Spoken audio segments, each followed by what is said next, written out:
Hello, everyone, and welcome to another episode of True Dungeon Talk with Trent. My name is Trent of trenttokens.com.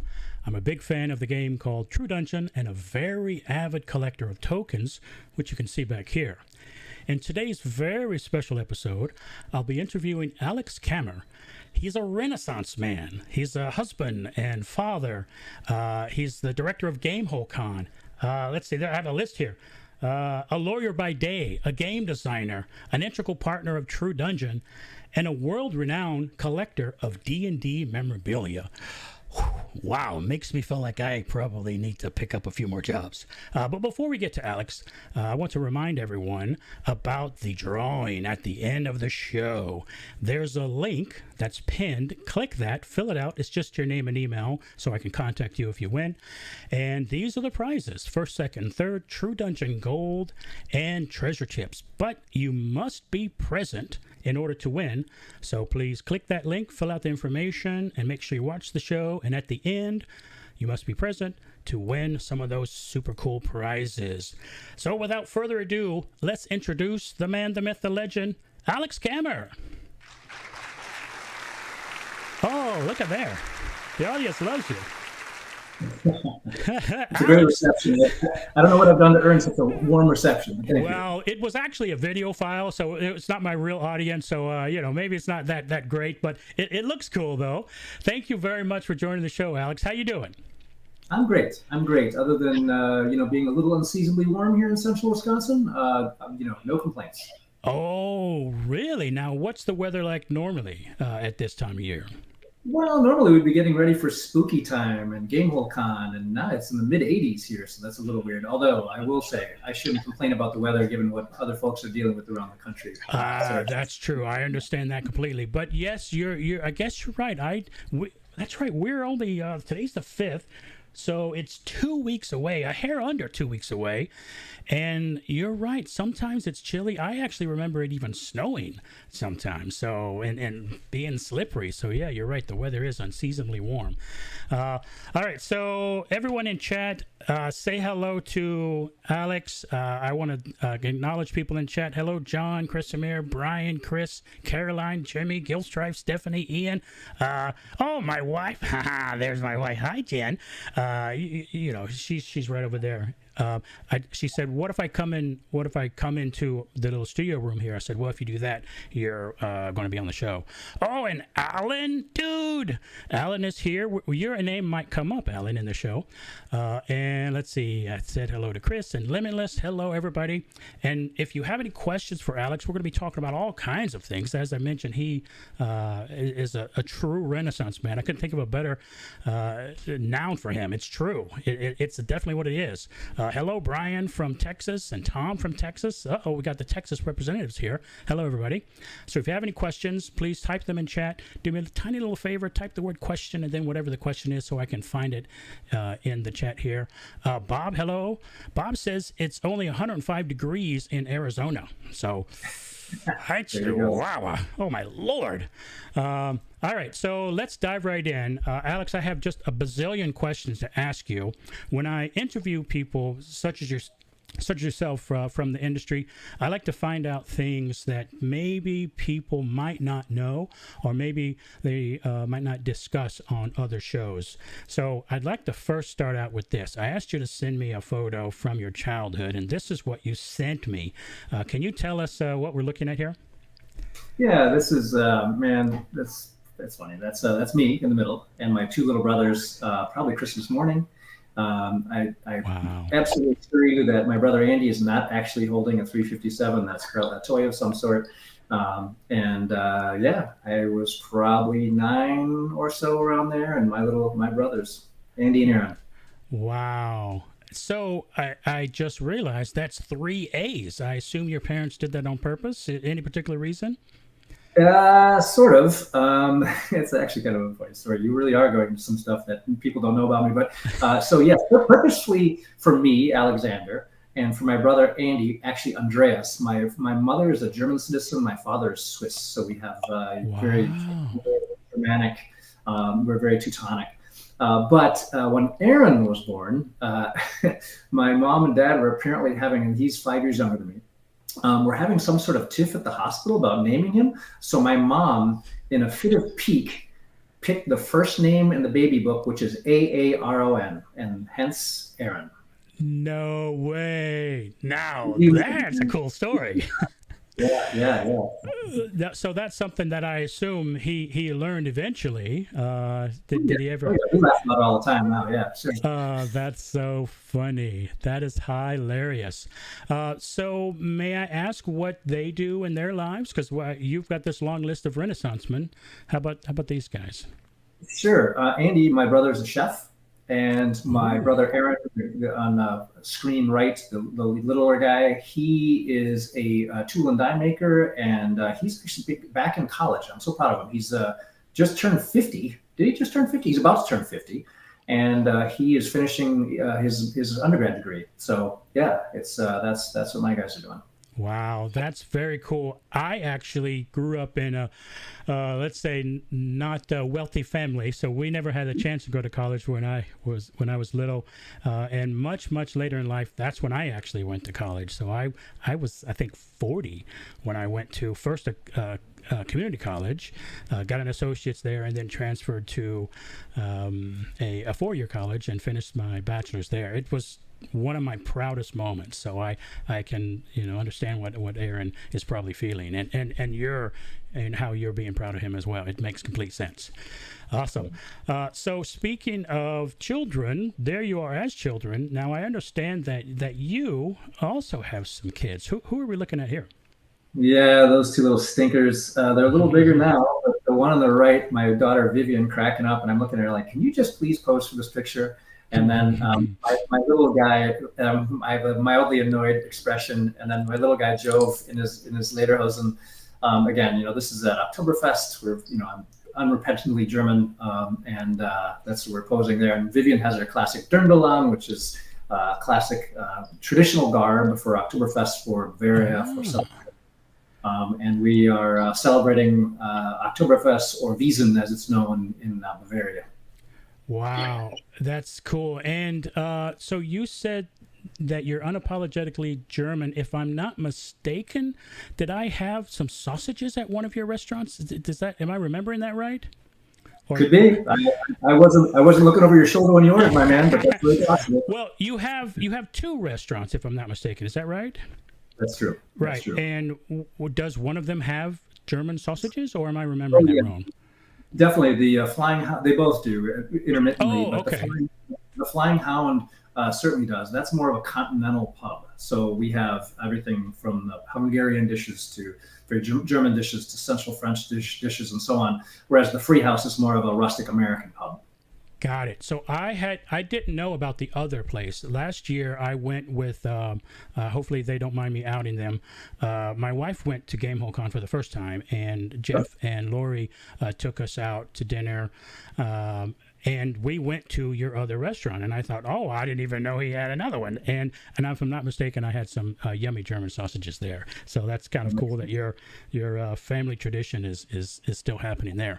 It looks like we have Big Rick in the chat. Hello, and Odd Squirrel in chat. If anybody has any questions for Alex, feel free to ask away. There's lots of things. He's a restaurateur, husband, father, director of Gamehole Con, a game designer, a True Dungeon partner, so he's a wonderful subject to have. Now, looks like Love and Life 877 loves German food. They say it's their favorite. Now, Stephanie likes your shirt, your Primus shirt. So, Stephanie is saying... that Primus, and I have Rush. Yeah, I'm representing my brand here. Now, we have someone who doesn't is not a fan of Primus. The Chrisimir says Primus sucks. So I don't know if you guys want to throw fist or, No, that's just the opposite. That's what Primus fans are supposed to say. Primus sucks. Yes, they do suck. Oh, okay. I'm not familiar with it, so it shows you I'm losing my nerd card here. So, No. So Chrisimir says Primus sucks. Tom says Primus sucks, and I think Chrisimir's laughing at me because I didn't get the reference. Art Squirrel says that they lived in Germany for a bit and were surprised to find that they like broiled pig. Who knew pig's snout was sweet? Are you familiar with that dish? That I'm not familiar with. No. I am not familiar with that either. But speaking of something that we are both familiar with, I'd like to jump into the D&D world. Now, you have just a zillion things to do with D&D. The convention, you've written things, you've played, you've dungeon mastered. But let's go back to the very beginning, if you don't mind. Could you tell me your very first exposure that you can remember to D&D? What was that like? Yeah, I grew up on a farm in central Wisconsin, so neighbors were not really close, although we had one kind of across the road-ish, and he was an interesting fellow. He was an antique collector, so he would go and buy all kinds of stuff, and he would lay stuff on us, the kids. He didn't have any kids. He and his wife didn't have kids, so they would give us stuff. Like, for example, my brother Andy got a copy of Batman number 100. Like, are you kidding me? You know, and so anyway, but that's a little bit of bitterness that I'm trying to get over for you. Yeah, I see you're still trying to get over that. But yeah, but his name was Dennis, and he had an original Holmes, which I know now is a Holmes basic set, and he bought it as just to try it to play it with his wife, and he said it's about elves and magic, and they didn't really get it. Do you want it out? And I said, I've never heard of it, but I'm willing to take a check, and so I got this D&D set, and that's where my first exposure was. A neighbor who bought thinking they were going to get something like a Monopoly experience or whatever, got this marvelous role-playing game. Now, how old were you? I may have missed it when you said it. How old were you? Do you remember? I was probably 12, 11 or 12 in there. Somewhere like that. So right in there where you can... you didn't need someone else to show you. It was enough for you to be able to figure it out yourself. Mm-hmm. Unbelievable. So that was the beginning. Now, here's an odd question, perhaps. Do you still have that thing that you got from your neighbor? Well, as you can see by the photo that you've so kindly and generously posted here, I do keep things. And, yes, I know that. And also behind me here, this is my writing room in my home. And so I have pieces of my collection here that I'm actually actively working with as I write new things. But anyway, yes, I do. I have that my original basic set. I have my first player's handbook that I bought. It was actually a 6th printing at that point when I could finally afford. I mowed enough lawns so I could buy a D&D player's handbook. So yes, I'm one of those kids who kept all their stuff. So would you say that is your first item in your vast D&D collection, the thing that your neighbor gave you? Is that, because that's one of my questions I wanted to ask you. What was your first thing that you collected? Is that it, or did you think of something else? I suppose. I mean, I guess technically yes, but I guess I never really thought I was a collector, or certainly thought of myself as a collector until much more recently. It was only about probably 15 years ago I started realizing, I got a lot of this stuff, and I have just a few more things to go, and I could start to complete some things, and I started actually looking actively for things to fill holes in what I just was realizing was my collection. And since then, it's been avalanche. Awesome. What would you say is the latest thing that you've acquired for your collection? So I'm sitting right next to the inbox for the Gamehole, and so I can literally show you. For example, I have some new for me monstrous compendium purchases. I've got and you love shrink wrap, I see. Yes, I tried it. I have a complete set of everything that TSR ever produced in original shrink wrap. Here's the Dragonlance Book of Lairs, which I already had a copy of. And here's something I do. I don't know why, but I have 2 copies of the Monsters Compendium, and that's by accident. I'm not trying to do that. It just is. I see a good. I see an opportunity to grab something, I do, and so there you go. I don't know. I need an adult supervisor. I think we all. Yeah, I thought I had an amazing collection back here of the tokens, but you trounced me by a multitude of numbers. Let's see. We got a few more people in chat here. Nerd Immersion, long time no see. How you doing? Nerd Immersion said that they really need to get out to Gamehole Con. Oh man, it is amazing. Bob says it's a great con. He loves it. Alan comments on that it's all shrink. I know. Then Tom says that he started playing D&D at Gamehole Con. That was your first time playing D&D? How cool. He says he went for True Dungeon and decided to try the game. Everyone else was there to play. Wow. What a cool thing. So one more thing about your collection, because you are absolutely a world-renowned collector of D&D memorabilia. For anyone who is interested in that type of thing, I highly recommend that you follow him on Twitter/X. You, I think, maybe a couple of times have gone through and made photos of all your collection. It's an amazing trip down memory lane, especially for someone like myself who got into D&D much later. And you get to see all these amazing collectibles. So I highly recommend that. So with that said, what would you say, if it's possible, it's like picking a favorite child, what would you say is your most favorite collectible that you have, D&D related? That's really tough. You're absolutely right. But because you were kind enough to show me some of the other images that you have, probably my original map of the Forgotten Realm. And that is the map that Ed Greenwood hand drew in 8.5 by 11 pieces of basically photo paper. There it is. Yeah, this one. Yep, that's one. And he sent it in the envelope to Lake Geneva with instructions on how to tape it together. And Jeff Grubb, the great Jeff Grubb at TSR, received it, taped it together, and highlighted it as you see. And that was the Forgotten Realms that hung in Jeff Grubb's cubicle, where all that awesome stuff came from. I have some other real, very important relics, historical relics from the Greyhawk era and other, but this one, and Ed is such a dear friend of mine, and I adore him and I adore his work, and I love the Forgotten Realms. So this is a big deal to have the original Forgotten Realms map. It is unfathomable of its value to the whole D&D universe. What an incredible piece. I concur with your selection, if not number one, definitely one of the top ones. It was a joy to see that when you had that displayed. Let's see. Again, if anyone in chat has any questions, please ask away. Type the word question and then whatever your question is. And if you're just joining us, click that pinned link if you would like to enter the free drawing for True Dungeon Gold and Treasure Chips, but you must be present at the end of the show in order to win. Gilstrife says Gamehole was his first time volunteering at TD. That's a good place to do it. Megan says the same, first time in person volunteering as well. And Lisa says played my first virtual True Dungeon a couple of weeks ago. Can't wait to play in person. So Lisa, was that you haven't played in person yet? This is your first time playing, and virtual was your first, and now you're about to play in person. Are you going to play at Gamehole Con? If so, it's amazing. And Belinda says, hi all, hello. Looking forward to Gamehole Con. It's a wonderful chill con. I agree.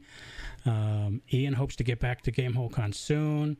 And Love and Life has a question for you. Alex, what edition of D&D has offered the best collectibles in your opinion? Oh yeah, it's absolutely OD&D and AD&D, and because it was such, this is such a huge subject, and I'll try to keep it brief.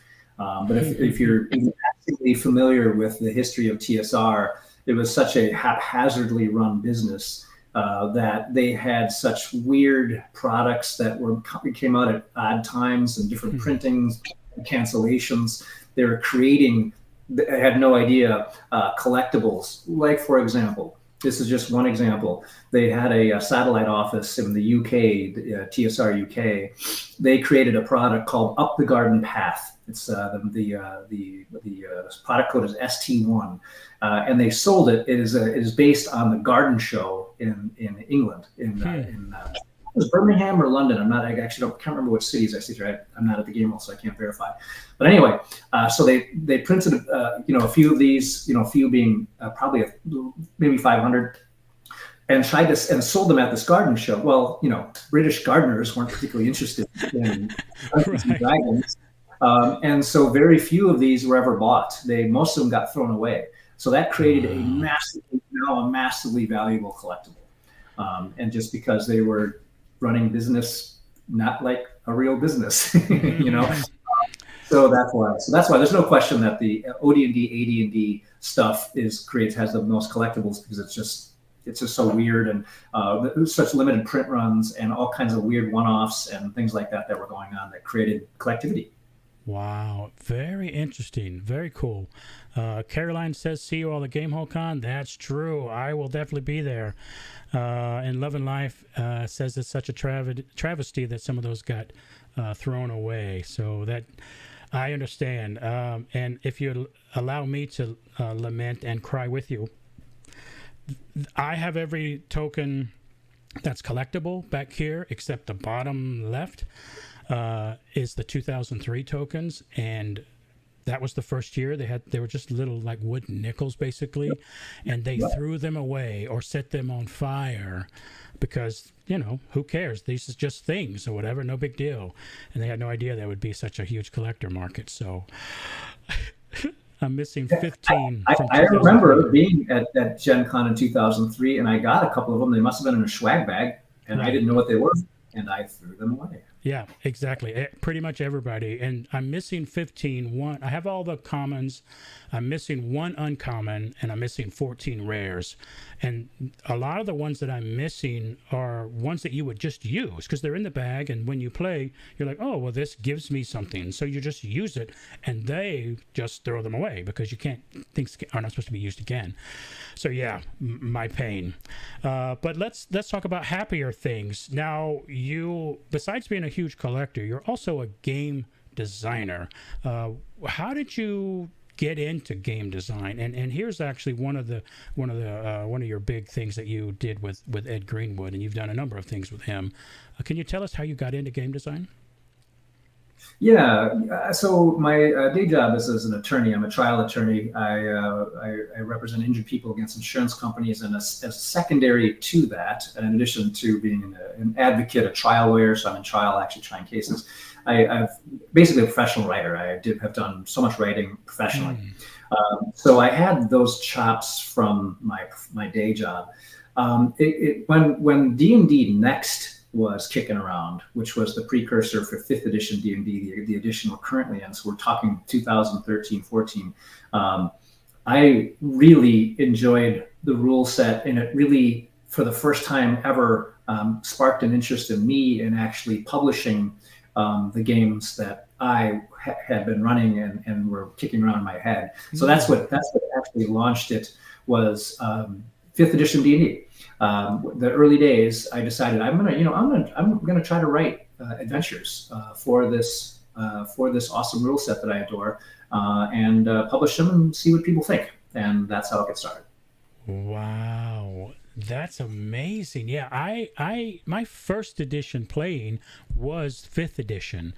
Much later in life, I got into D&D. A buddy of mine, actually my wife, because I played so many online games, my wife was like, you got to get out of the house and go do something. And it was my birthday, and that's when I ended up at a local game store, bought all the D&D books, started playing D&D with friends, had a little home group, and they're like, hey, we're going to this convention called Gamehole, or I'm sorry, first we went to Gen Con, and there's this live version of D&D there called True Dungeon, and the rest is history. So yeah, like 5th edition was very accessible. And speaking of something for 5th edition, this is one of the games that I actually played with you. Where did the idea for Sea King's Malice come in? One of your editions. Yeah, so my publisher there, you'll see it's by Frog God Games. They asked for an aquatic-based adventure. So I thought, okay, let me think about that a little bit. And at the I started kicking on the idea of a adventure focused on the Sahagin or Sahugin. It depends on who's pronunciation. It's like Drow kind of deal. Because they're really fascinating creatures to me. As speaking, you'll have to forgive my nerddom as if I'm speaking about them as if they're real, but they're real to me. They're real to me. Their ecology is interesting. Their societal structure is interesting to me. So I wanted to write a book about them as the foil, as the sort of the bad guy. And that's where I came up with the idea of the Sea King, and he is committing depredations on surface dwellers. The goal is to take over the world and to drown the world and make it all his kingdom. And a lot of the inspiration is from some tropical areas that my family and I visited. There's some actual geography that I kind of lifted from places like Costa Rica. Because it was so beautiful, and I used that as some of the islands in the adventure. Oh. And I'm very influenced by my surroundings and travel. Sea King's Malice. That was my first epic, long, full-on D&D book that was sitting on store shelves, and I couldn't believe it, and I still can't believe it. I bet that's a cool feeling. I can't even imagine the rush. It was incredible. I took part in the Kickstarter, and one of the things, one of the prizes was to have an actual game with you, and I believe this is 2019. Does that sound right? Sounds about right. Yeah. So there you are, and the other people who played, and I'm there with my giant face, and this is my angle looking at everybody playing, and I remember this just being so fun and so relaxed and very chill, and everyone was just having the greatest time. I have to be honest, I was really surprised, because sometimes it's kind of hit and miss, but this was just one of the most fun, relaxing D&D experiences I've ever had. So it was a lot of fun. It really was. That's kind of you to say. Kind of you to say. I've run so much D&D, and I really, I guess I'm a professional dungeon master at the end of the day, because that's what I so love it, and I really the experience of the players is everything, and so I'm very, very honored to hear you say that, Trent. Thank you. It's the truth. I'm a big fan of like the story and the why and the atmosphere and the environment, and this had all of those things for me. So it was really cool, and I was really happy to get a photo with you at the end of the game, which is right there. So that was awesome. So here's another one of your things with Ed, but also with Alan, who's in chat. So everybody say hello to Alan in chat. What can you tell us about this particular adventure here? Like, how long did it take you guys? How was it collaborating with Ed and Alan? What can you tell us about this? Yeah, so Ed and I go back a bit.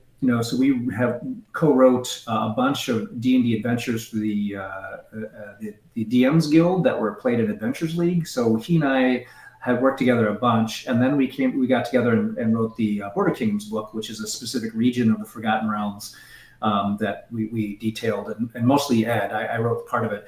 This one is, of course, Fae, and Fae has not had its own standalone treatment in 5th edition. Actually, hasn't had really good treatment in editions for quite a while. It says here or there, but it's a very popular an evocative section of the Forgotten Realms because of the Red Wizards. Again, the Red Wizards are awesome. Yeah, really awesome. I mean, they're bad guys that are not demons, right? They're not just not simply bloodthirsty creatures. They're conniving, manipulative. They can even be kind if it suits them to do so, to be so. So when Alan is, other than Ed, one of the foremost experts on Fae. So when we were talking about this, I was definitely having imposter syndrome. Like, what can I bring to Fae? You guys already know. So that was really fun. So let me tell you. So anyway, the difference to actually answer your question.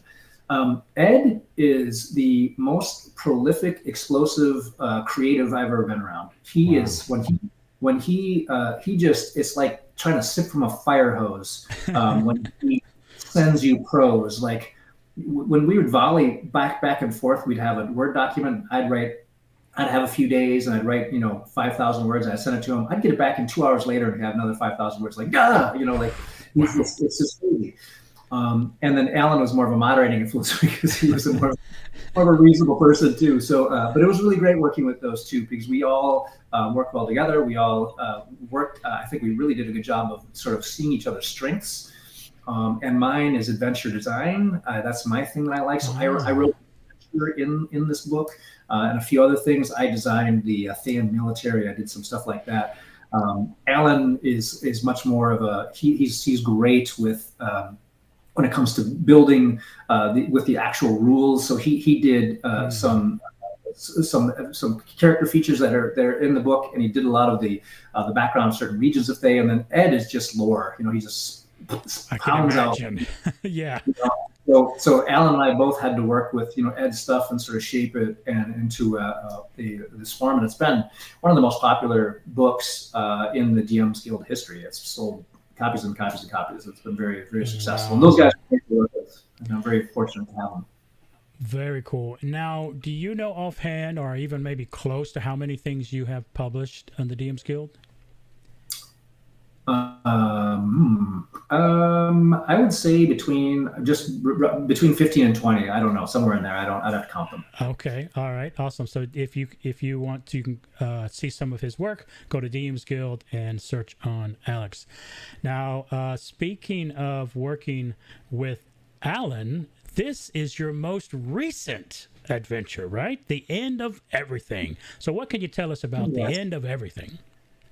Oh man, I'm so proud of it. And this was I'm glad Alan's here to speak of it. This is the greatest thing I've ever been part of. I'm so happy to have worked on this I poured my everything into this one. It's a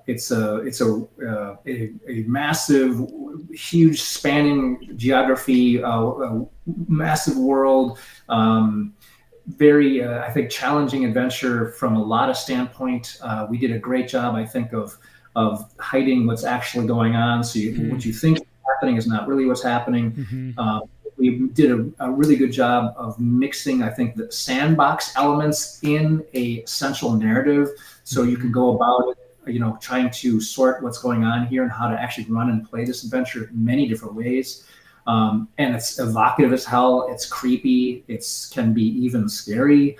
What Alan and I were doing was bringing elements of the Cthulhu mythos into Dungeons and Dragons. Okay. And that's hard to do. If you're familiar with Call of Cthulhu, you are basic, average people. You may be a professor or a policeman or a shopkeeper or whatever. D&D, despite the fact that we're running around with axes and swords, is a superhero game. That's what it's superhero. And it's hard to make horror games, and especially cosmic horror, dangerous and real to D&D characters and D&D players because they're so powerful. Right. So we created some mechanics that hopefully accomplish that. So we added a little creep and a little weirdness to characters without taking stuff away. It's not like spells don't work or anything like that. It was a challenge. It was super ambitious, and I'm just so proud of the way it landed. And I can't wait. Now it's just going out in the world. I literally got my Kickstarter copy today. That came in the mail. So it's literally wow. Mailboxes right now. So I'm just the thought of people opening this up, and here's my copy that came today. Cool. Yeah, and so wow. So if we want to find this, how does someone get this adventure book? So if you go to Gamehole Con, you can certainly buy it there because Frog God Games, the publisher, will have them in their booth, certainly. And I don't know, quite frankly, I haven't looked if they have them available on their site, but it's a Frog God Games product. I have my own publishing company called Gamehole Publishing, and I have books there, but this is not one of them because this was published by Frog God. So, it was technically a freelance design gig for Alan and I. Wow. It brings such joy to me, and my heart is physically warmed hearing you talk about this and how proud you are of this. What a joy, and thank you so much for sharing that information with us. And so great job to you. But Alan, people are saying hello to Alan in chat, but he says he's an audience member today. So good job, Alan. Good job, Alex. I can't wait to get a copy and maybe get it signed. All right, so let's see. In chat, I'm catching up to the chat here. All right, so my group just finished Tangia College. So much fun, and this person also got their physical copy yesterday. So they got their copy before one of the authors. How about that? Yeah. All right, so that's great. Again, if anyone has any questions about Gamehole Con, game design, all of these other amazing things that Alex is involved in, please type a question into the chat. Now, speaking of Gamehole, now this was a huge surprise to me because I was just, I'm getting into D&D and conventions, gaming conventions later in life, but when I found out that Gamehole Con, the convention, was actually a place called the Gamehole. And here is me outside the door of the actual Gamehole. So let's start with Gamehole. How did Gamehole Con start, or should we start with the Gamehole? Where should we start there? How do we get this information out to the masses? Yeah, absolutely have to start with the Gamehole, because there is no Gamehole Con if there is no Gamehole. So how did the Gamehole start then? Well, it was, I think, like a lot of game groups do, standing around it was a friend of mine's law school graduation party, and I was there with a friend of his from high school who was exactly my age, and we're having a beer, standing there, and we're talking about, I don't even know how we got on this, but we talked about how we used to play D&D, a million years ago, and how it would be fun to play D&D again as an adult, and thought, well, let's play D&D again as an adult, and as an adult. And so now this was a long time ago. So this was, 25 years ago or more. Wow. I think. And so then a few other, another young lawyer at my firm, a few other people. My brother Andy, who was in the original picture, and we started playing D&D together, and that's how the Gamehole was born. Because I played in my basement. This was the Gamehole you saw is not the original Gamehole. The Gamehole original is in this building downstairs, and now it's I guess kind of a rec room thing now. But it was that back then. That's where I had my gaming table. I had all my books. And we called it the Gamehole because we were subterranean, and we thought it was kind of a silly, cheeky name, and we were children, and so we thought it was funny. So anyway, we played and played and played. We traveled to conventions. We would go to Gen Con when it was still in Milwaukee. We went to Gen Con together as a group when it first moved to Indianapolis. And as the years went by, it was kind of more and more of a bummer that we didn't have Gen Con in Milwaukee anymore. And we thought, well, actually, I thought, wouldn't it be cool if we did our own convention? And then a couple of other guys had, I think we should do it. And I'm looking around the table and these are still the same people who run Gamehole Con today, of very capable people, professionals. And, so that's how it came to be. We have Josh, who's the director of games, Andrew, who is a special guest, Royce, who does IT, and right down the line, these are very capable people that I play D&D with still every week.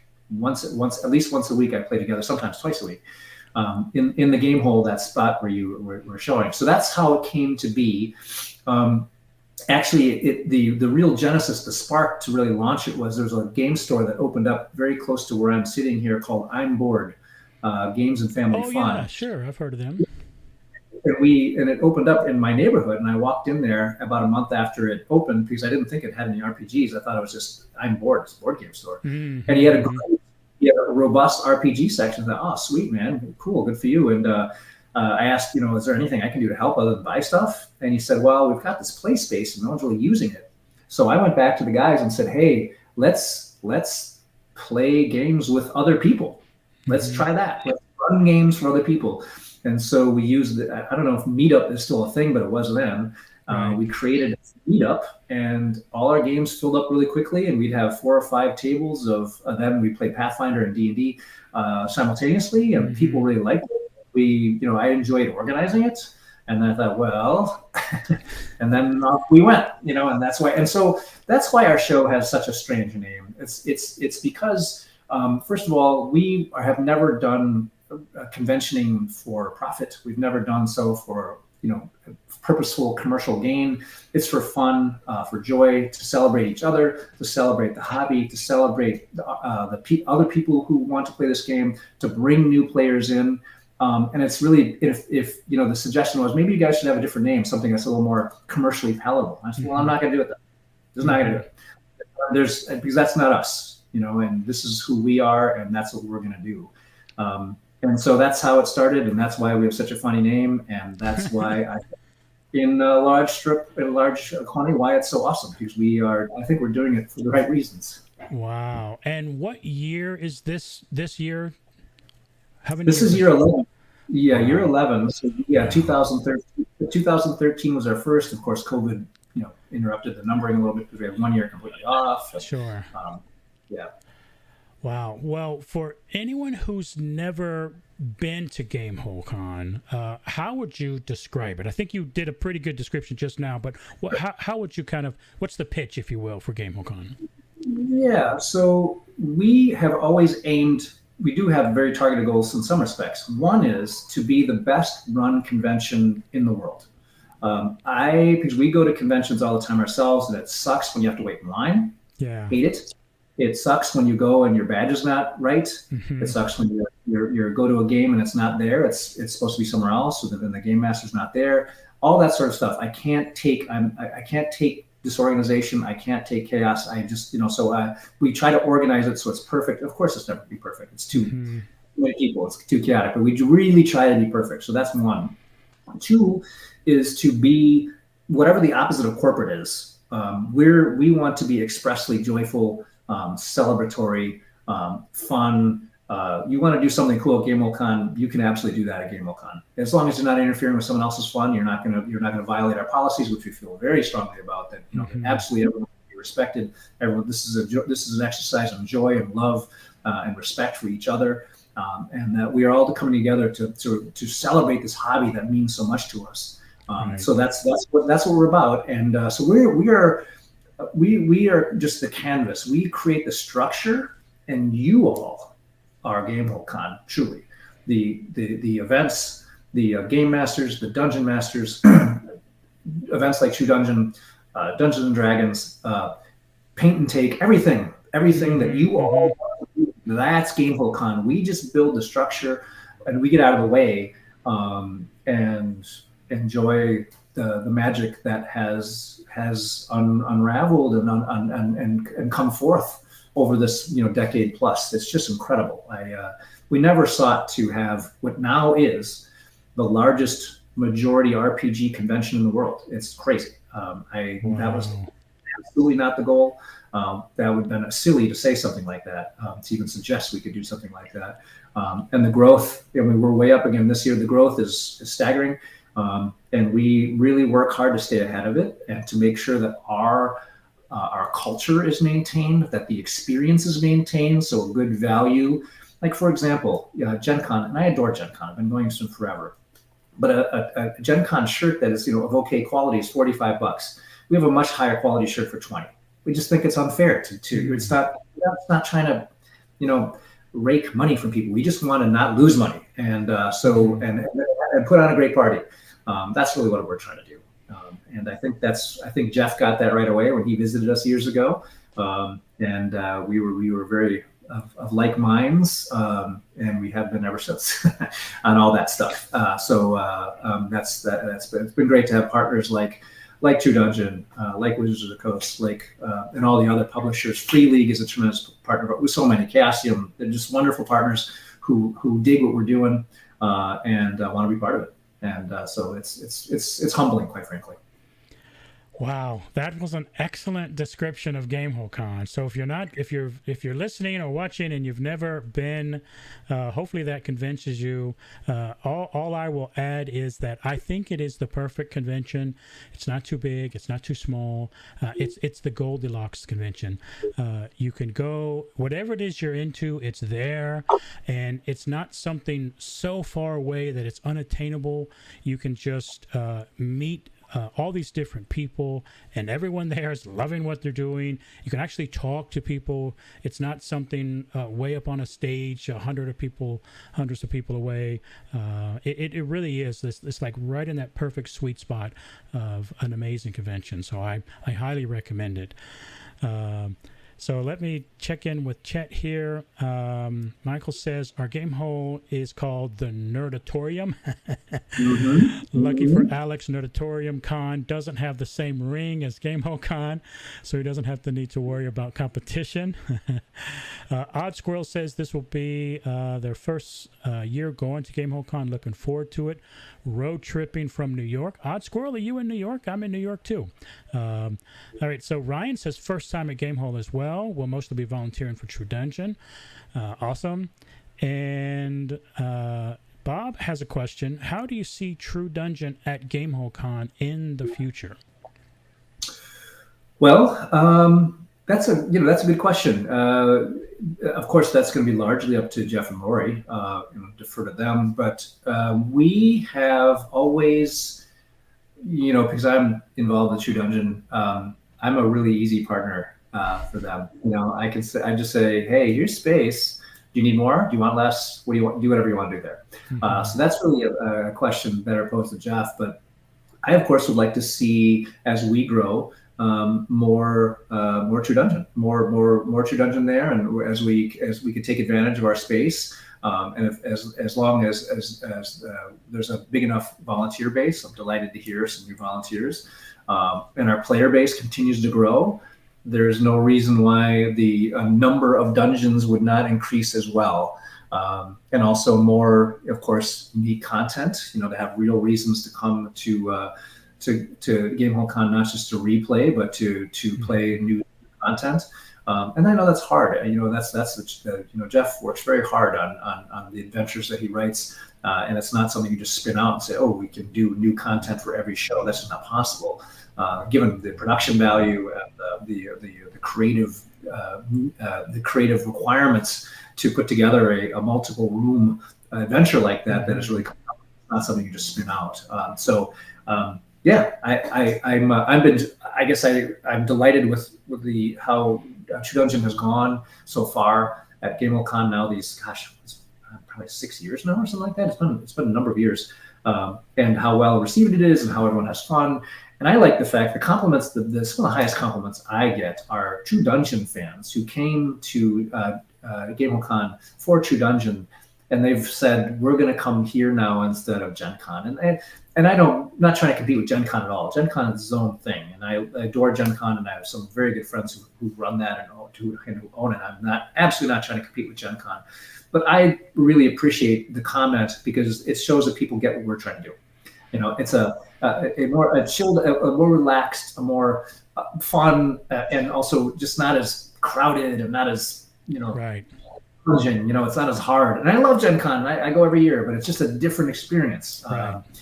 I really dig that people, True Dungeoners, D&Ders, Magic players, all kinds of nerds get what we're trying to do.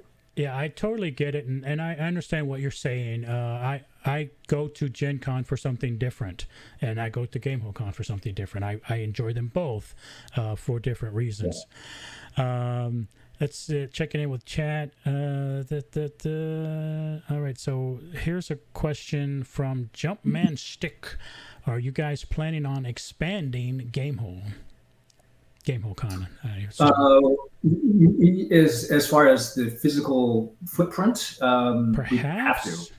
Yeah, we have to, because we're not going to get to a situation where people are crowded. We're not going to pack tables. We have a very. Okay. I see what you're saying. We have a formula that we're very strict about when it comes to table density, when it comes to vendor density. We're never going to create a crowded, you can't walk through a vendor hall experience. We're never going to create the room is so loud you can't hear the person next to you speak experience. We're not going to do that. Yeah, so that's not fun. No, Yeah. and other shows can do that, and that's fine, and that's great. But we're just not. And so yes, we will be using other pieces of space as we need to. We'll do whatever we need to do. We can only, and if we run out of space, we've already taken over the entire exhibition hall. There are a couple other buildings on campus, and there are active plans of expansion there, which is great. And we're also going to use more of the hotel space because those are great spaces for gaming. And we actually we started at the Sheridan. The first 2 years of Gamehole Con was at the Sheridan, across from the Atlantic Center. Okay. It wasn't until 2015 was our first year at the Atlanta Energy Center. So we've been growing. We just had Hall A at first, and then Hall A and B and C. And so that's how it's grown. And we will do whatever we need to do space-wise to make sure the experience continues to be the awesome that it is now. Got it. All right. Great question. Great answer. Odd Squirrel says that they're in Buffalo, just a hop and a skip. Yeah, that's not too far from New York at all. And True Dungeon Video says it's up to Lori. So I wonder, is that, I'm assuming that's maybe Jeff watching under that account. So that's or it could be Lori saying that she's the boss. So, but either way, if it's Jeff or Lori, that's Lori's decision for what we were talking about. And let's see, Chris Amir's excited about Gamehole Con. Alan says the vibe of a show must be maintained. 100% agreed. No need to pack people in at the cost of atmosphere. So yeah, I'm with you there. But speaking of atmosphere, I'd like to go back to the Gamehole, the Gamehole. And if you've never seen it, it's pretty incredible. It's like walking through a time portal of seeing these amazing relics of yesteryear. And let me cut back to, let's see, we were looking at that map, but here's me at the table. I thought that was, I looked really handsome there. But here is the Gamehole. Each year when I visit, there's always people in there just talking about all these amazing adventures of the past and different things and different designs and adventures they wrote. Like, for example, in your picture, you've got Rick Meitz, who's the president of Chaosium. You've got Drew Gaska, who is the author of the Alien RPG. It's an industry that it's a who's who of role-playing game designers and board games. People that they love coming to the show, and so when you come to the show, you absolutely, if you would like to, speak with Ed Greenwood. You absolutely can speak with Chris Perkins. You absolutely can.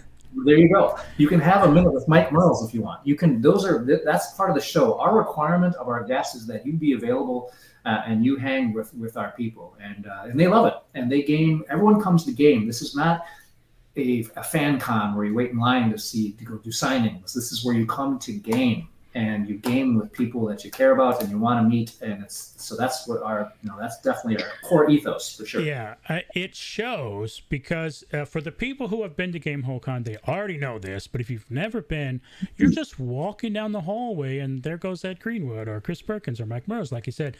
And you could go, hey, I like your work. And you talk for a few minutes or you're playing a game with them. It's an incredible thing. And it doesn't surprise me that that's something that you encourage because it absolutely happens. And this is also one of my favorite photos. Let's see. Alan says, hold on. The pic says, any plans to expand the TCG offerings in the future? It's awesome you have CubeCon, but like Lorcana or Flesh and Blood would be most welcome. And then Alan thinks adding Lorcana would be great. Any thoughts there? Well, so what we don't really direct content. We provide a shell, and people come to us. Like the CubeCon people came and said, "Hey, we'd like to run this event called CubeCon." I said, "Well, tell me about it." And now I had no idea what a cube was for Magic, and now I very much do. But that's how it came to be. So if folks want to run Lorcana, and there's someone who can honcho that, and they say, here's our plan, we want to have X number of tables, and here's how much space we need, and they hit us up early in the year, we can allocate that space. Bam, we have Lorcana. It's not like we don't solicit games. We open it up, and publishers come to us. Like for example, Asmodee is coming, their leadership is coming in force this year to come look at Gamehole Con because they want to see what our show's all about. So undoubtedly we'll have more, they'll have bigger presence. Next year is the 50th anniversary of Call of Cthulhu. So their Chaosium is going to have a much bigger presence at Gamehole Con next year to celebrate their game. So yeah, I get the question, but we don't pick who comes. We have to prove who comes. But we can only fit who to fit. But these games come to us, and that's how it happens. Got it. All right. Great question. And one of the things that I think is amazing, there's many things I think is amazing about Gamehole Con, but you guys really seem to put a lot of effort into your design. I mean, like, here's an example. Every year you have a different logo design, and it's usually just this brilliant artistry of the chaos that can happen when you're playing these types of games. And like, I believe this is this year's, if I'm not mistaken. Yeah. Right. So how did that start, and what is your what's the goal there with all this effort when it comes to the graphic design that happens for Gamehole Con?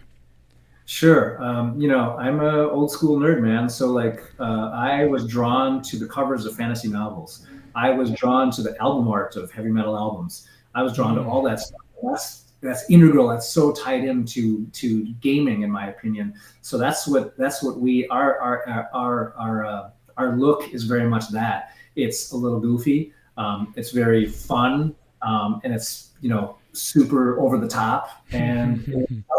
And so it's not like it's whatever, that's, you would never see that on a corporate brand, and that's why we love it. It's just goofy and it's crazy, and, that's us, and we love it. So that's why it's very purposeful. Absolutely. Yeah, it does appear to be, and it's very, very cool and very, very fun. I think I'm a big fan of titles or labels or logos that are clear about what it is that they are about, and I think Gamehole Con and their design is pretty clear. Another fun thing you guys do is you do plushies each year, or have for 1, 2, 3, 4, 5, 6, 7, 8, 9, 10, or have you been doing it since the very beginning, or maybe year 2? Yes, the first year there's year 3 we did. So 1, 2, 3, 4, 5, 6, 7, 8. Yeah, 8. So that I kid you not, sitting around the gamehole table. That's where we gather. We play there once a week. And then wouldn't it be funny, haha, if we made an owlbear plushie toy? And I said, yeah, that'd be funny. And I wonder how you even make a stuffed animal. How do you even go about doing that? And then started taking a little peek at some stuff. And then I also had recently met the wonderful John Kovalik, a very good friend. He's the guy who originally done all kinds of things, but most famously Munchkin and Apples to Apples. He's an unbelievable, talented cartoonist. He's designed each of our plushes each year. And the proceeds all go to charity. So this is something we do we believe that a thing like Gamehole Con should be making the world a better place, where we donate a huge amount of money each year to our charity partner. And this is Rusty the Rust Monster. This is John's most recent creation. This will be this year's. Yep. You'll see at Gamehole Con, and they're awesome. People love them. And I can't believe we have a line of plush toys. It's just crazy. But it is absolutely ridiculous, and I must have one of every one. I'm missing, I think it's the owlbear might be the first one I'm missing. So I have one of all of them.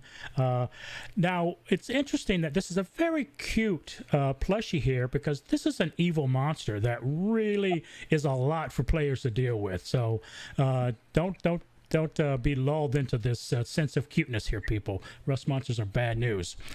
All right, so in chat, maybe a reminder if we're heading toward our back nine here. If anyone has any questions, please type questions into the chat. Also, click the pinned link if you would like to participate in the drawing that will be at the end of the show. You must be present in order to win. The prizes are True Dungeon Gold and treasure chips. In chat, people are just loving the plushies here. Chris says Kovalik, if I'm saying that right, is an amazing and a hell of a nice guy. Say it one more time. John Kovalik. Kovalik, got it. Is an amazing, and I recognize the name by reading it so many times for the plushies that I'm getting. And Bokaden says would love to see a reissue of the Owlbear, but I would still want the original. But that would be, of course, awesome. And Cover Stealing Badger thinks the plushies are adorable. And Love and Life says they need the Owlbear when they're playing as a druid. And Guild Strife says rust monsters are their third favorite monster. That's a very interesting choice. And Lisa says that she needs all of the plushies. Good luck.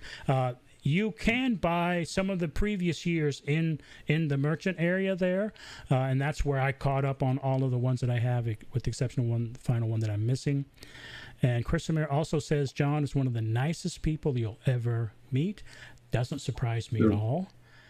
So many cool people are involved in this industry. All right, so now this is the pictures I think either I took or I found them online.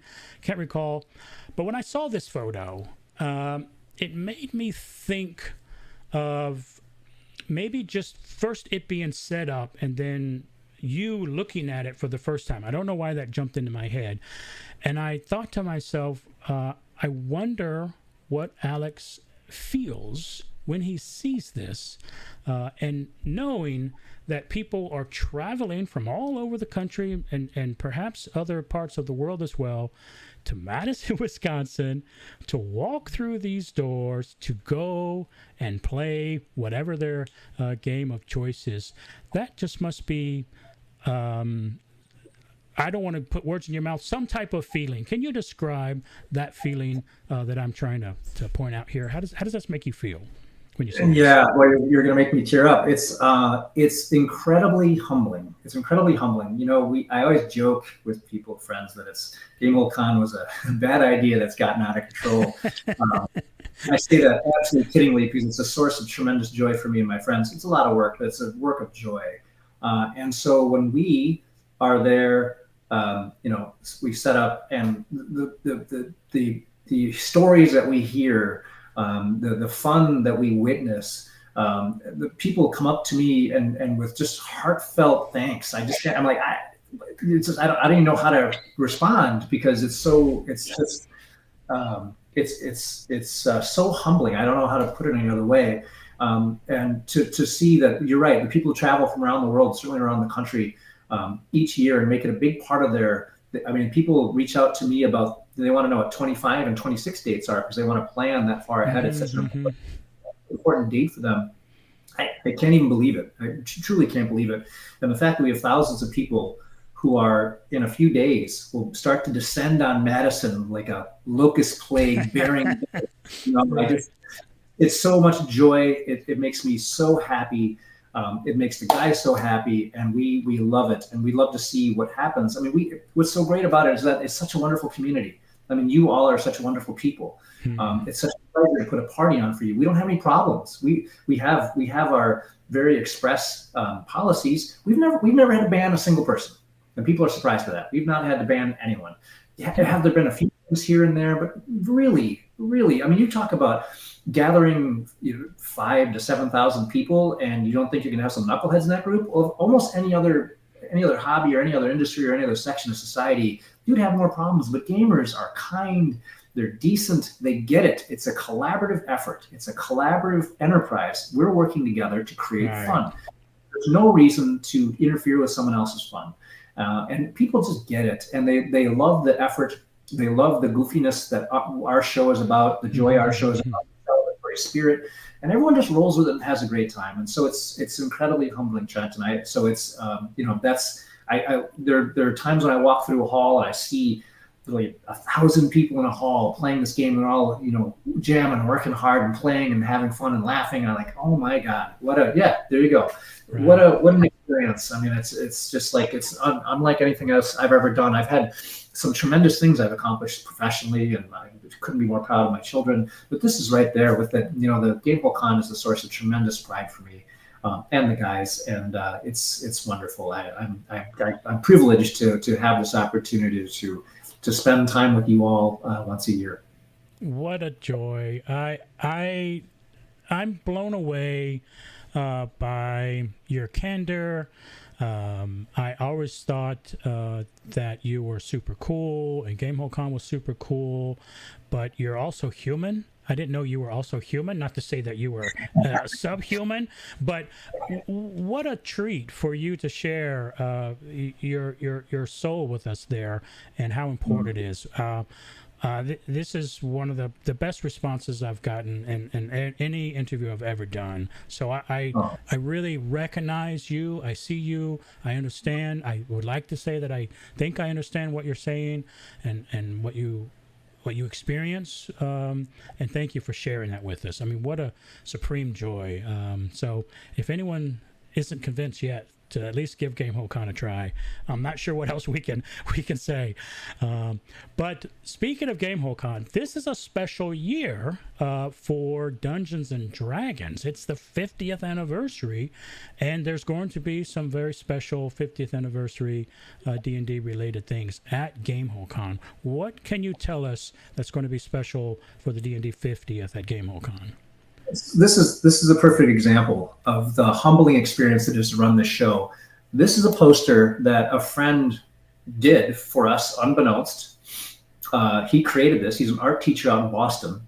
His name's Matt, and he just made this for me. Wow! And he's printing copies and sending it to us. It's that's what I'm talking about. It's just that rearing horseman is the iconography from the original brown box. That's the original OD&D logo.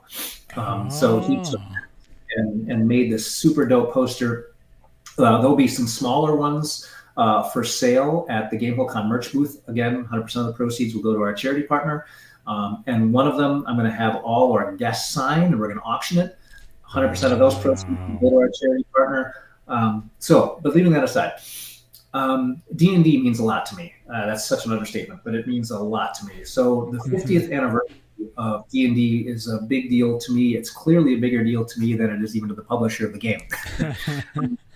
That's another subject for another day. But so the way that I think D&D should be celebrated is, you can celebrate any way you want. I mean, it's cool that there are live streams you can watch. You can watch celebrities playing D&D, and it's, hey, 50th anniversary game. I think D&D is best celebrated when everyone plays it. I want as many people to play D&D at Gamehole Con this year as possible.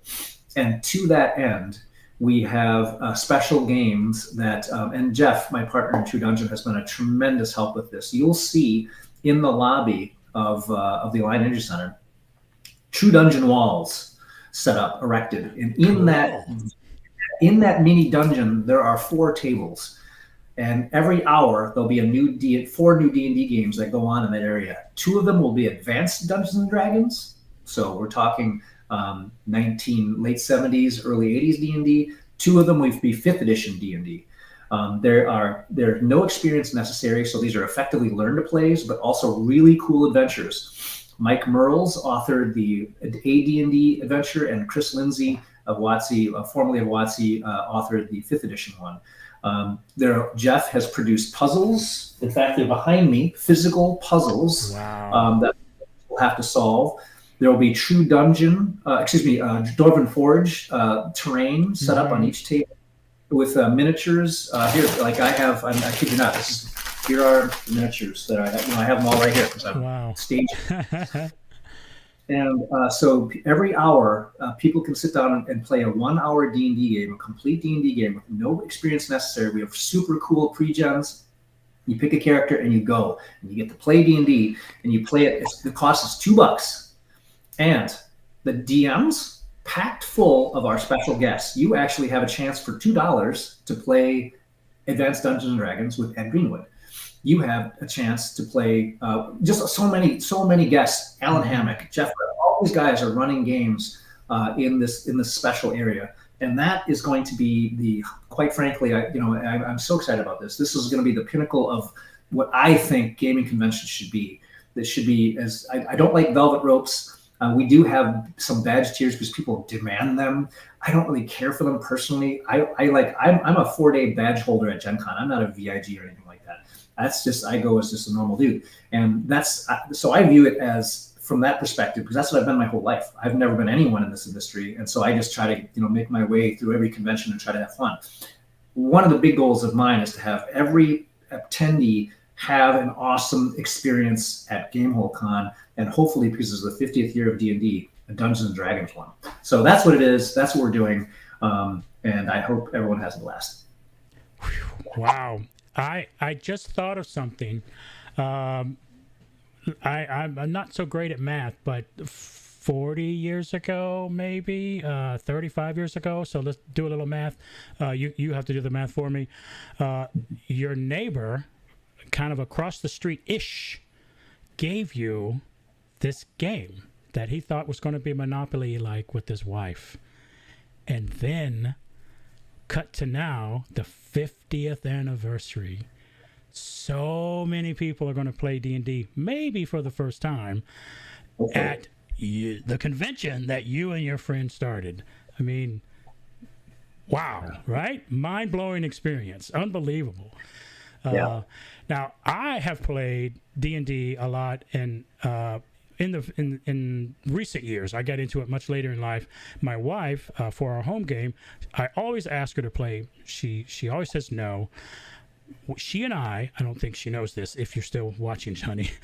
She and I are signed up for one of those 5th edition ones. So this will be her first time playing D&D forever in this 1 hour one shot. And I am looking forward to it very much. Well, and everyone who plays, make sure if you see Jeff running around, you thank him. He's the immersive dungeon walls. He's providing the Dwarven Forge. He's providing for the AD&D table, the puzzles he's providing. He's doing these awesome posters. I mean, Jeff is a like-minded, kindred spirit when it comes to this. We just want to throw on stuff that people have fun. We just want people to engage in this awesome hobby. Like Jeff, D&D has had a tremendous impact on my life. And it's just it's a cool way to share it with people and to give back and to hopefully create memories that these people will have for the rest of their lives. I concur. Jeff is something else. And speaking of Jeff, what can you tell us about this shirt that you're wearing here?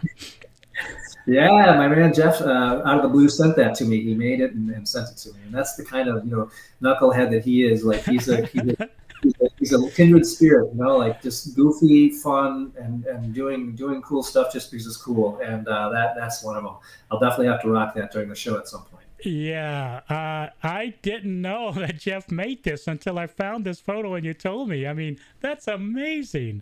So yeah, Jeff is something else. So definitely, we will thank Jeff when we play those D&D games as well. But speaking of Jeff, can you tell us how in the world did you meet Jeff, and how did True Dungeon even find its way to Gamehole Con? All right. Well, there's a young man of ill repute who goes by Chad Delp, who's a buddy who had gone to the first several Gamehole Cons, and Chad's a great guy. I tease because he's awesome, and he has been a volunteer and very deeply involved with True Dungeon for a long time. And he suggested, you should invite Jeff to Gamehole Con. He'd love it. He'd love what you're doing here. He'd love the game, the vibe, the old school gaming, and the newer stuff, and he'd love it. So I just reached out to Jeff and said, "Hey man, do you want to, roll up from Carbondale to Madison? We'll, be a special guest and just come and play games. Just come and check it out." And he did the whole weekend, and he was playing games. And then he and I went out for a beer. I think it was the Saturday night of that year's show, and we went actually to the Flying Hound, and just talked about it and said, I'm making no secret about the fact that I'd love to have True Dungeon here. And is that, I know you guys don't usually do anything other than Gen Con, and maybe there's that Hoosier Con or something like that they would do occasionally in Indianapolis. At this point, there's no other going anywhere else. There wasn't any Origins or PAX South or any of that kind of stuff. So I guess I must have, I obviously talked into it. And we gave it a try. And I said, look, whatever you need, hotels, space, let's just try it. And they did, and it worked great and I don't even know if it was after the first show or not. It's been many years now. That's when Jeff and Lori expressed an interest in my being more involved with True Dungeon. If I joining them in the ownership group, and to in certain ways that I could help them. And I was delighted, honored to be asked that in the first place. And we got together and talked about it, and it sounded great to me. My role, the way I've helped, is to help with bringing True Dungeon to more locations, and also to negotiate with Gen Con, which is more of a challenge than you maybe would expect. And it's not anyone's fault. It's just it's a big, challenging show. They've got a lot of moving parts there, and so I can take off some of that burden off of Jeff and Lori. I know that was grinding on them. Some of those responsibilities. So I'm in some very, very, very, very small respect, I had an impact on helping like go to Origins and go to PAX South, and been to the True Dungeon's now been to PAX West, and so it's and to Atlanta, and so we've been around. It's been great for True Dungeon. We have token collectors from around the country. We have volunteers from around the country. We have a player base that's around the country. So it's lockstep with what I'm interested in doing in gaming, and that is bringing more gaming to everyone. Everyone should be, the more people that game, the better. That's it. And so delighted to help Jeff and Lori, who are two of my favorite people in the world. They do it of such purity of purpose, and I just love why they do what they do. Wow, very, very cool. Awesome. Chat says, let's see. Trying to find the most recent thing. So Stephanie loved the poster. Odd Squirrel has a Thursday evening 5th edition 50th anniversary game. Looking forward to it. Caroline says looking forward to playing one of those. Pick says it's truly nice to hear someone speak so passionately about gaming. The industry needs more of that these days. I'm with you, Pick. Bob says so cool. Gilstrife says rest in peace, PAX South. Yeah, I understand. But speaking of True Dungeon at Gamehole Con, let's watch a little trailer, shall we?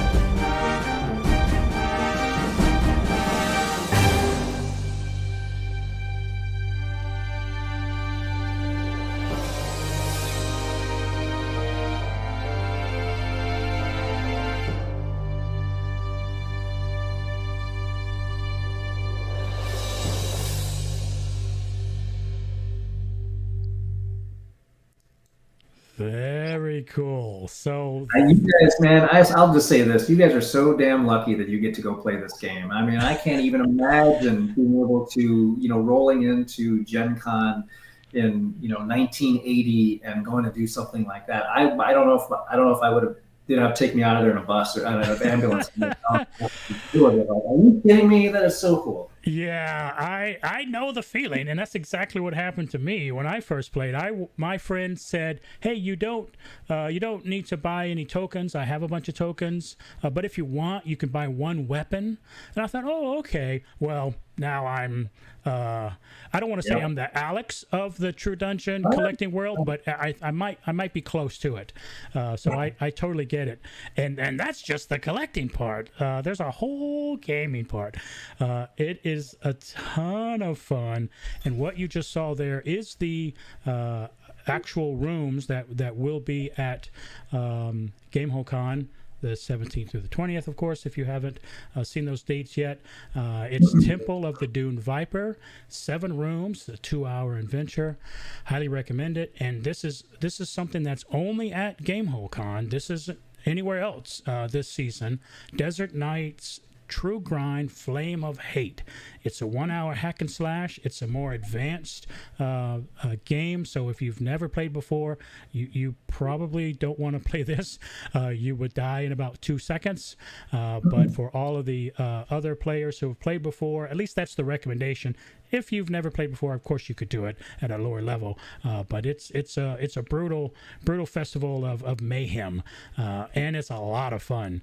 Another great thing that's going to be happening at Gamehole Con is the transmuting on Thursday, Friday, and Saturday from 10 to 2, and then from 3:30 to 8 p.m. All of the normal things that you can do when it comes to transmuting will happen. And for the super nerds such as myself, October 1st happened a couple days ago, but Gamehole Con is in the month of October. That means you can transmute Safehold 3 and the followers. I normally mail to do that, but I'm going to be doing that at Gamehole Con, and I'm super excited to do that. So that's going to be lots of fun. So there you have it, Renaissance Man. What a vast story arc from getting that thing from your neighbor to 50th anniversary happening at a convention that you and your fellow nerds do. I think Gamehole Con is going to be amazing for many more years to come. I'm looking forward to it.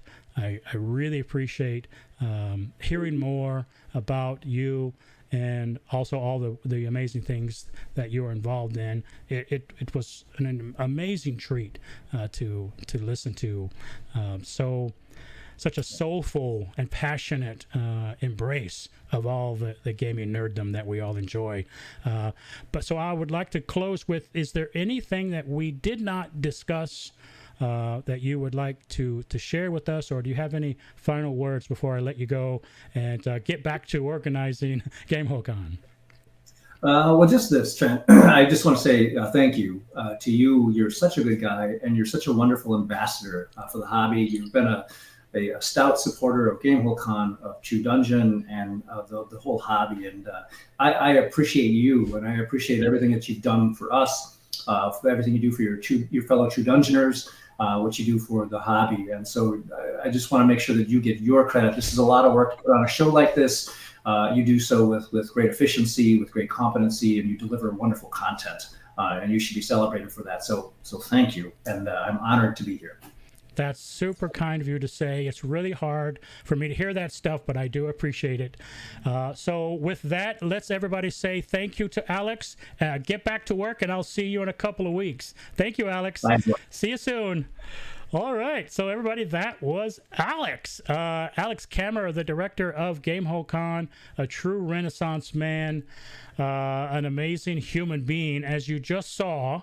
What a very sweet, kind soul, and no wonder Gamehole Con is so successful with him at the lead there.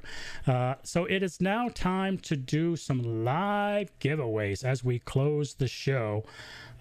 First, recap here. This is your last chance. You've got to do it like right now if you haven't done it yet. Click that link because I'm about to close it. Click the link and input your information. You must be here while I am doing the drawings in order for you to win the prizes. So here we go. I'm going to do one last check here. The first thing I want to do is make sure there's no duplicates. So give me a second here to just make sure there's no duplicates. All right, so you guys talk amongst yourselves here. Just stare at this screen of the very cool thing here. All right, so now do a little data check here, do a little data cleanup, checking for, okay. All right, so no duplicates. That was wonderful. All right, so we have, now I will grab everybody's names here. And this is going to be, looks like we have 50 participants. So that's cool. Now let me put everybody into the screen. And now I will share this screen. Okay, give me 1 second here. All right, so now I'm sharing this screen here. And this is everyone's names. All right, so here we go. Odd Squirrel says 6% odds. Oh, you math people are so smart. All right, so it is time. One last look at the prizes. First place is a 25K bar and a single chip. Second place, a 5K bar, 3X treasure chip. Third place is 1K bar, but a 10X treasure chip. First, we will do third place. So here we go. The drum roll, please. Third place, the winner is, let's spin. And again, in chat, please tell me that you're here. That's how I know if you're going to win. Third place, Ted Sikora. Ted, are you here? Say hello in chat. Ted, are you there? Ah, there you are. I was about to say, I think that's Nerd Immersion. But I didn't want to say that incorrectly. So Ted, hello. I'm so glad that you were able to watch the show. Ted wins third place, which is a 1K bar and a 10X treasure chip that you can use at Gamehole Con. And speaking of that, I can mail these items to you, or if you're going to Gamehole Con, I can give them to you there. So it's up to you. So I will remove you. Congratulations, Ted. And now we're going for oh, you know what? Am I not sharing the screen? Oh my God, did I not share the screen? Oh my God. Thank you, Ryan. Anyway, trust me, it was Ted. Bad YouTube host. Well, anyway, it was Ted. You have to trust me. Anyway, so you can see Ted's name is not there now. All right, so here we go for second place. I'm sure you believe me. Third place was Ted. Here goes second place. Second place is Jordan Rarrett. Jordan, are you here? Say hello. Jordan Rarrett. Jumpman Stick, is that you? Yes? Okay, so, all right. So that's Jordan. All right, so we're going to remove Jordan. And now, so Jordan, you got the 3X chip and the 5K bar. I think that's kind of like a sweet spot there. Obviously, the first place is pretty cool. But let's see who's going to get third place. I'm sorry, first place. Here we go for first place. Come on, first place. First place is going to be... Oh, David Haas. He's so cool, he doesn't need capital letters. David Haas. David, say hello in chat. There you are. David Haas is here. And that is that. And wow, how cool was that interview with Alex. Congratulations. Ted in third, Jordan in second, and first was David. Congratulations. And what a supreme treat doing this show and spreading the love of True Dungeon. Oh, you know what? I'm such a dork. I haven't yet once, even at the beginning of the show. This is the first time I'm going to say, click and like and subscribe and all that other stuff. I keep forgetting that part. So please click like, subscribe, and share with all your friends and enemies. It was really helpful for the show to spread the love of True Dungeon. And thank you, everybody who's watching live. And if you happen to watch this show not live in the future, thank you as well. But please do that subscribing thing that I always forget to remind people to do. I really hope that you guys enjoyed the show. I sure did. It was super fun to learn so much about Alex and Gamehole Con and his writing and everything else. So thank you again, everybody, for watching the show. I hope you can catch the next one. Am I doing one next No, oh no! So for the rest of October, this is it. I'm going to be busy doing Gamehole Con for the rest of the show, for the rest of this month, and we'll see what happens for November. Speaking of that, hopefully I'll see you guys at Gamehole Con. If not, hopefully I'll see you at the next show.